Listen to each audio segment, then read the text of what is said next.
Hey everybody, Herb Charwick here from the Parlor at NAMM. You're getting ready to meet Ant Clemons, a brilliant singer, songwriter, producer, somebody that's going to mark our industry forever.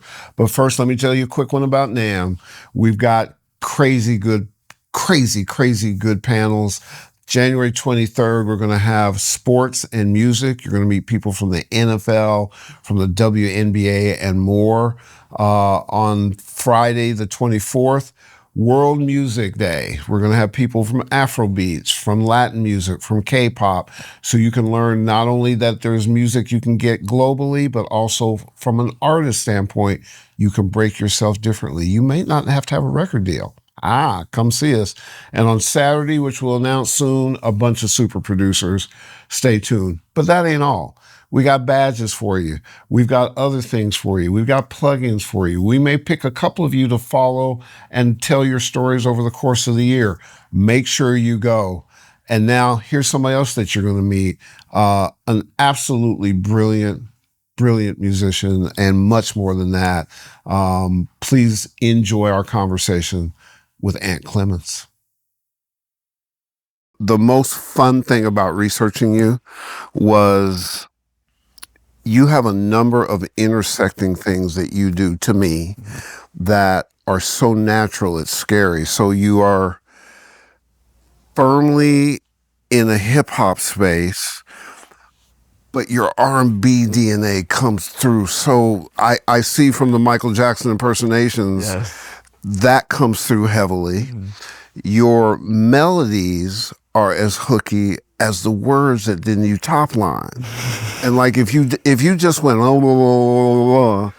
I could be hooked from the melodies that you do. And I was starting to get mad listening to it. I was like, wait, he's got me like, I can't get out of the Ant Clemons thing. And then the other thing that is just blows me away is your ability to tie all that together with your vocals, with the way you sing. Wow. It is just, there are special talents and then there's super special talents. And man, I think I probably have more fun researching you than almost anybody that we've done the show with. Wow, thank you so much. That means the world to me. Cause first of all, was I close? Oh, you were right on, like spot on. Yeah. Like, thank you. Like, mind-boggling. It's interesting because I grew up not thinking that my voice was as special as all my favorite people. So I didn't really appreciate my voice until people started telling me, oh yeah, no, I like your voice. I thought I just had a cool enough demo voice. So when I was coming up in the writing space, songwriters were like sessioning demos and trying to make sure that the song sound exactly like their idea of what the song was. So yeah. I thought I was cool enough to then pass it on to somebody else and get them to sing the song a little better so the vision would be able to get all the way there. And no offense at all with this next statement, but when I heard the Dreams, like Beyoncé demos, I was like, oh, it doesn't have to be perfect. And what's crazy is, what I also noticed in researching you is the difference when you use a doubler and when you don't. Yes. And it's two sides of Ant. And the doubler never feels like you're being excessively processing. You're enhancing your storytelling, yes, and your vocal ability in it, and that's different than most people. I think sound design is really, really important, and getting with someone that really understands it. Like, I have two amazing engineers. I have Dylan, well, his real name is Dylan Delamo, but I call him Dylan, and I share him with James Fauntleroy, and Maddie St. John, who is one of the greatest people in the world, and both of them understand sound design, and we have long conversations about, where this sound should go and where this frequency should go, and really understanding that it's a real conversation so that the actual conversation can get all the way through. And I value engineers even more than I can even put into words, because it's like, without her and Dylan's understanding of where I want my vocal to sit, inspired by James, inspired by Stevie, inspired by all of the cool sound design singers of my childhood that I looked up to, Yep. they execute at a high level every time. For our audience sake, Maddie is behind the camera, so you can't see her. And I've always felt very strongly that there is an intuitiveness that a female engineer or producer or songwriter or something brings to a project that just has to do with their construct. And it's generally always unique. Yes. And so for all you folks who are watching this who think about hiring an engineer, want to be an engineer, gender can be a plus. So keep that in mind. And secondly, I think that when you think about sound design and your application, I'm finding that there was a time where people did things and then got to audio. Mm-hmm. We're going to stream, we're going to do a play, we're going to do whatever, and then let's get to the audio in a minute. Not now. Right. Not now. Mm-hmm. You're in from the beginning. Yes.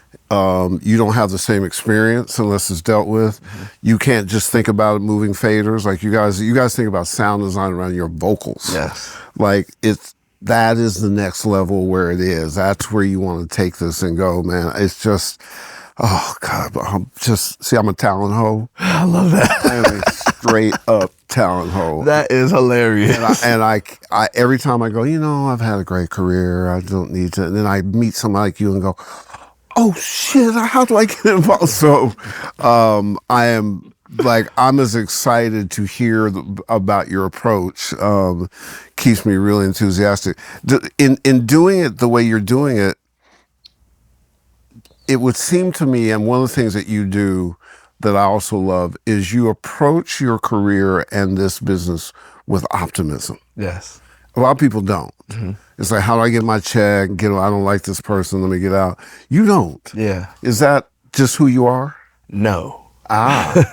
Interesting. Explain. I think it's a choice. And I choose optimism because by the grace of God, I get the ability to.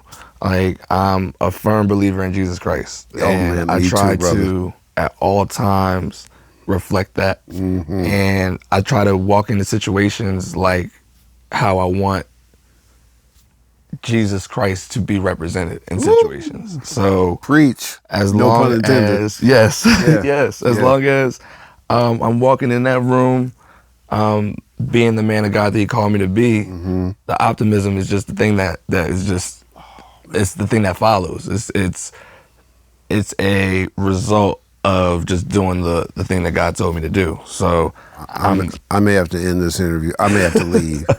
It's just too much goodness. Just do me a favor. Yes, sir. At some point in time, go to my church with me, which is called Hope's House, and I call it the Grammy Church. I would love to go to the Hope's House. The praise and worship there. So Harmony Samuels is the musical director. Ooh, that's my brother. And I manage Harmony. I did not know that. So you can imagine what the band is like. Sounds on and what top the of the singers world. are like. And there are some folks from the Kanye world yes. that are there, and they don't even tell you who they are. Mm-hmm. But that 40 minutes of praise and worship is so. Please see now. Harmony Samuels is. It's not even fair how talented he is. Straight up. And not just talented in what he can do with, but talented in the way he uses everything that God called him to do.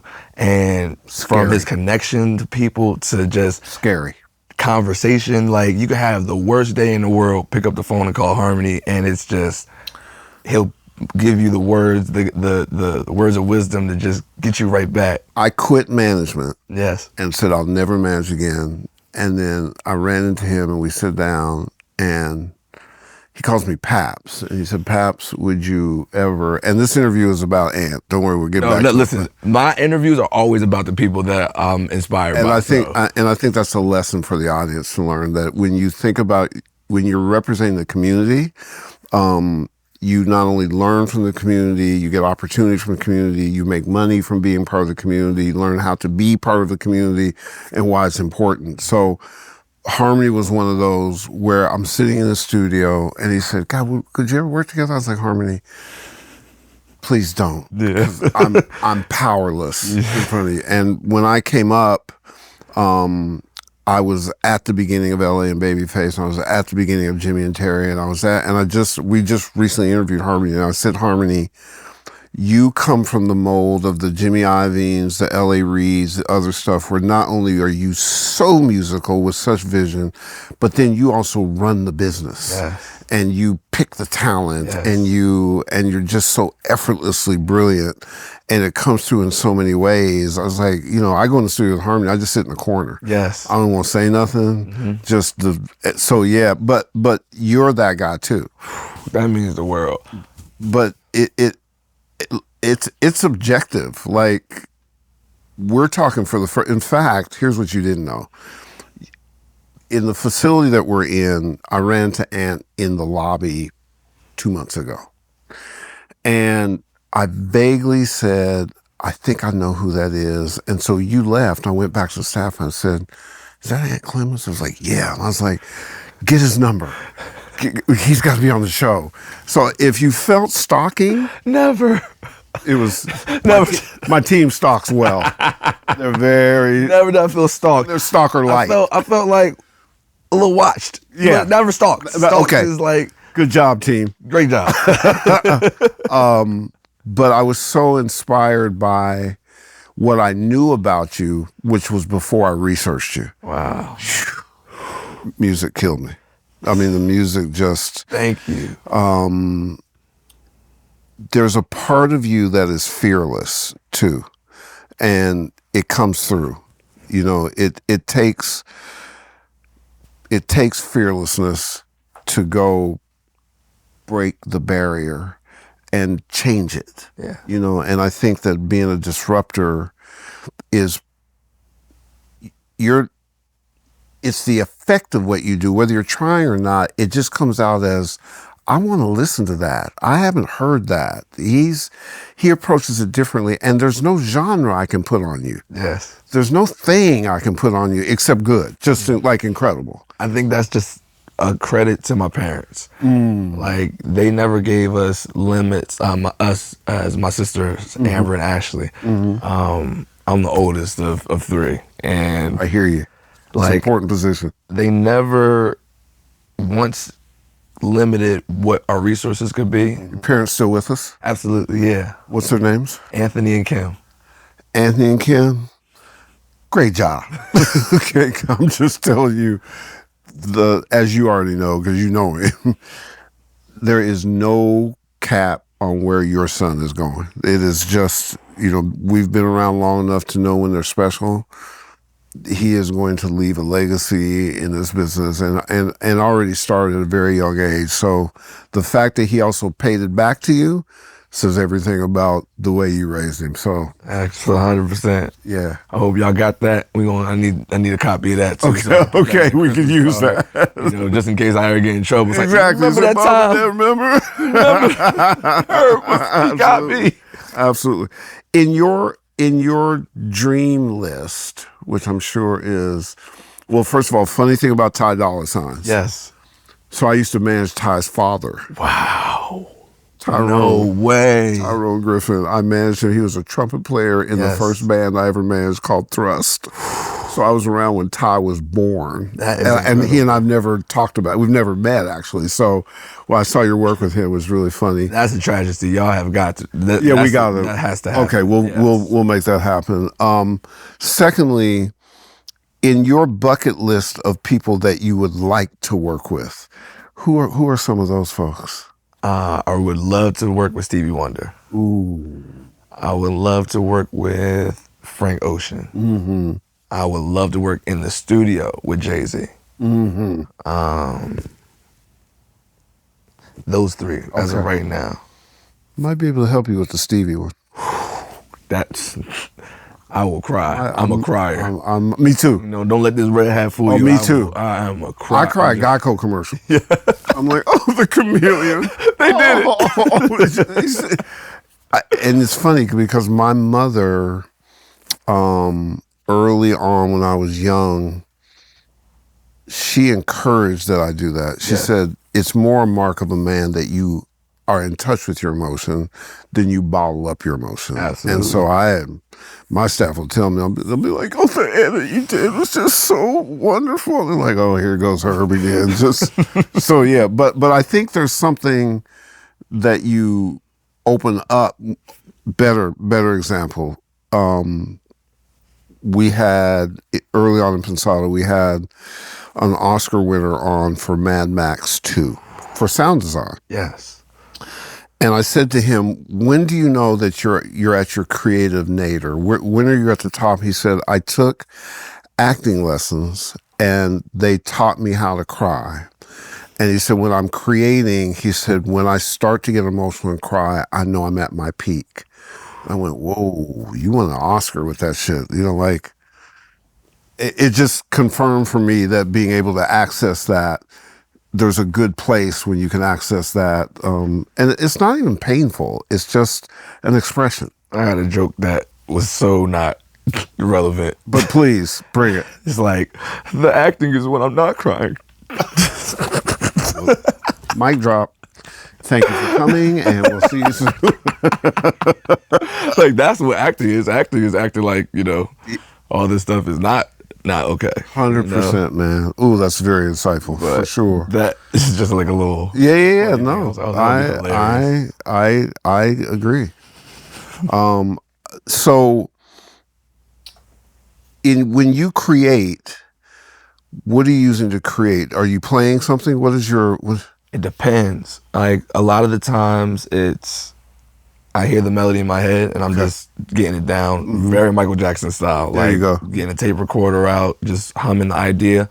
I play enough to get the idea out, like piano and guitar, but I have phenomenal players around me that I can call up and pick their brains and pass ideas off to flush them all the way out, to then get it all the way to the finish line.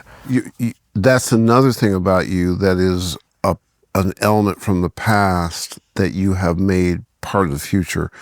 In the past, I used to think particularly when I was coming up, producers were like directors. Yes. I got a great band, I got a great drummer, I got a great engineer, I would be in the studio with Quincy and he'd be directing, not necessarily even playing. I'd be in the studio with Quincy, he'd just be, okay. Oh, and trust me, I was just in awe. Yes. Like, there's Bruce Swedien and John Robinson and all these people, and Quincy's directing, and magic is coming, and Quincy's the director. Yes. And the fact that you are in touch enough to say, let me encourage you to bring this to what I'm thinking, and add it on. I don't have to do it myself. You got this bizarre old school, new school thing working, brother. That's just magical. Thank you. My team, I was in my office, and my team came in and let me know you were here, and immediately said, the head of my team said, "Oh, his team has great energy. They have great energy. They're just so cool." That's how they, but the art of being on a team is also an art. Absolutely. The art of delegation, the art of being able to receive, the art of trusting. One of the things that my team will tell you is I like my companies to be like families. Yes. Contribute, make a mistake because you were trying. Don't worry about it. We'll figure out, we'll get past it. Absolutely. Fall, we'll get up. Your self-interest is my self-interest. Tell me when I'm wrong. Yes. Don't worry about me being Big Daddy. Accountability is a big thing to me. 100%. Yes. 100%. And then it shows up in the work. It's like, oh, this is the best idea as opposed to my idea. Yes. It's a big difference. That is the thing. It's I know when I don't have the best idea. Me too. And I know when there's somebody that's better than me in the seat. Yeah. So it's just, I'm okay with playing my position and moving out the way. One of the things I talk about in my speeches to particularly college kids or younger is it's a privilege to be a steward of pop culture. Yes. And you need to take that seriously. Yes. And if you don't take it seriously, you're never going to be great.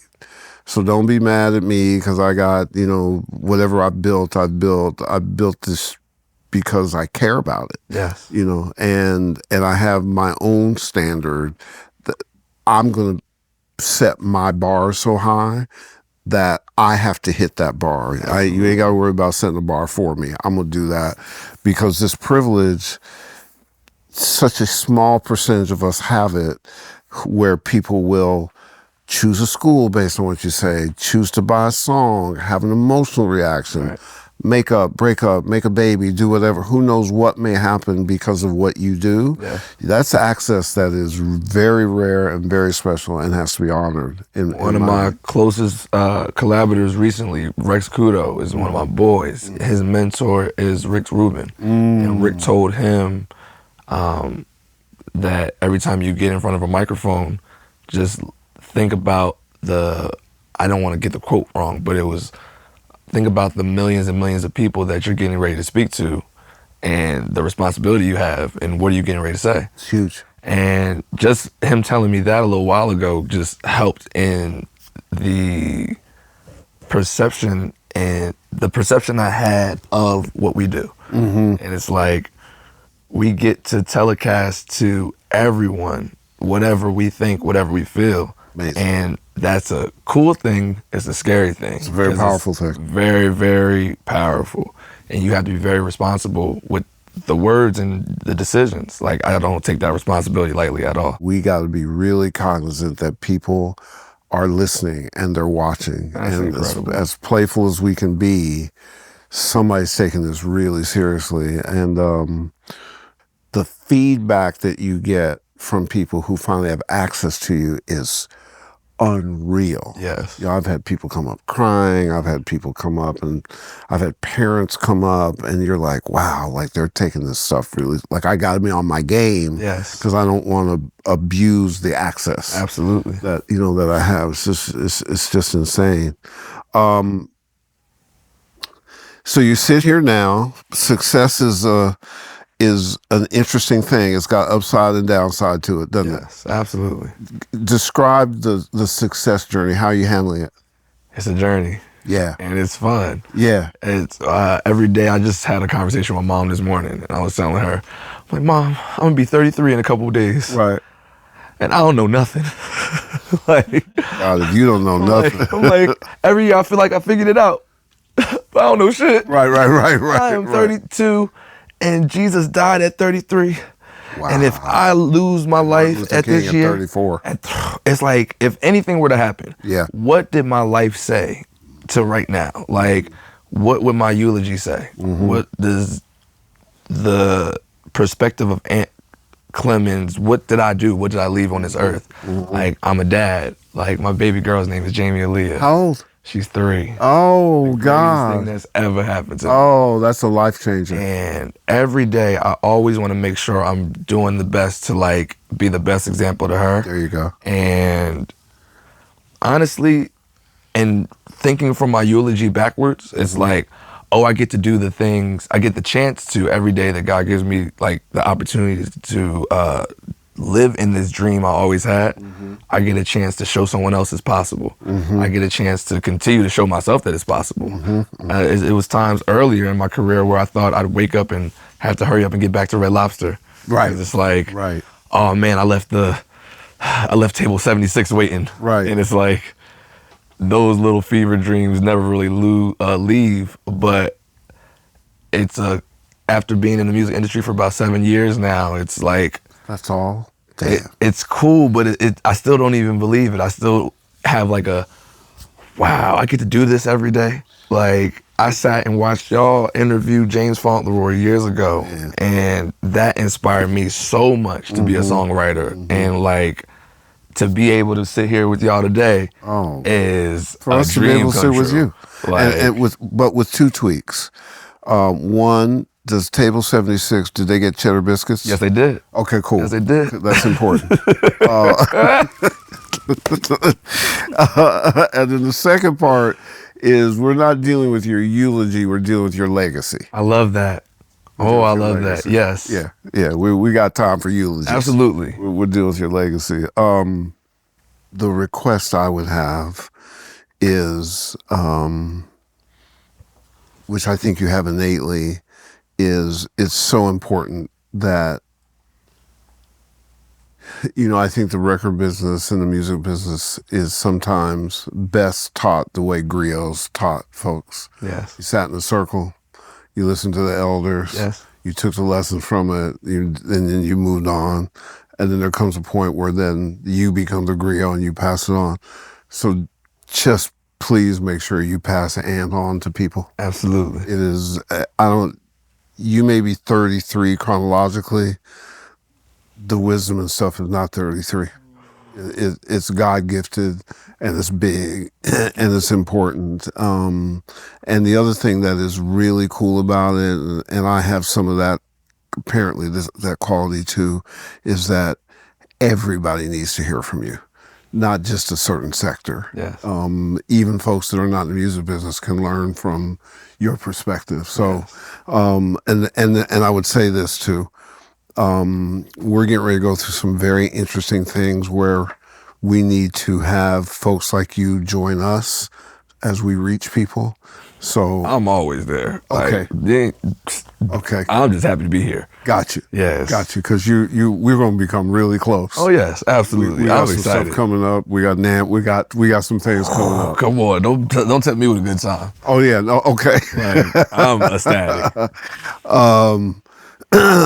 So for your benefit in wrapping up, if you ever needed a standard to sort of figure out how you should be in a business, you just heard who you should be in this business.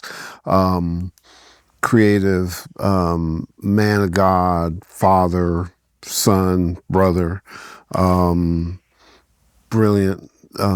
Go just check out the music. Whatever you believe or whatever you think you might want to be, if you just love music, just go listen to music. And then there's all that other stuff. That's how you become successful in the music business. His name is Ant Clemons, and we'll see you next week. Peace.